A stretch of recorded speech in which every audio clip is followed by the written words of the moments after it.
Einstein differentiated between the physical and the metaphysical. He said he was only really concerned with the physical because we can actually get an indicator or evidence of the presence of the physical. We simply say that anything that is physical can be identified by a moving needle. Now, the metaphysical does not move needles.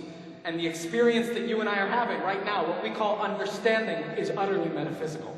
I can see your eyes physically, and your eyes communicate to me as my tongue wags and makes waves over the air, which gives you some kind of words, but still the needle reads 0.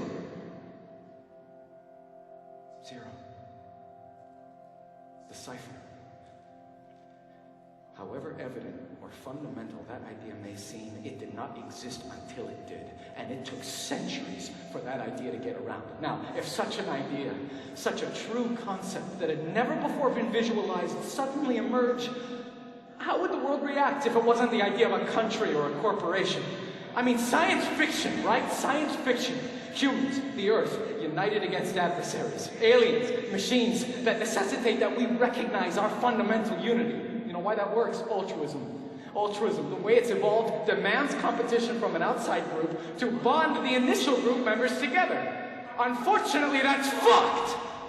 I mean, I'm going to talk to Richard Branson and Steven Spielberg and some other mad zillionaires personally. And we're going to set up a secret alien invasion program. And I'm going to dress up in a green latex suit that makes me sweat. And I am going to invade this fucking planet and threaten to use all my fucking firepower. My lasers, my tasers, my phasers, fuck! Because I am tired of waiting. Patience isn't a virtue. Patience is a fucking prison.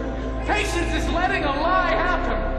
And happen, and happen, and happen, and happen. Here's a graph of lies over time. Wake the fuck up, you 6+ billion motherfuckers. Wake the fuck up. You have to listen to me. You have to listen to me.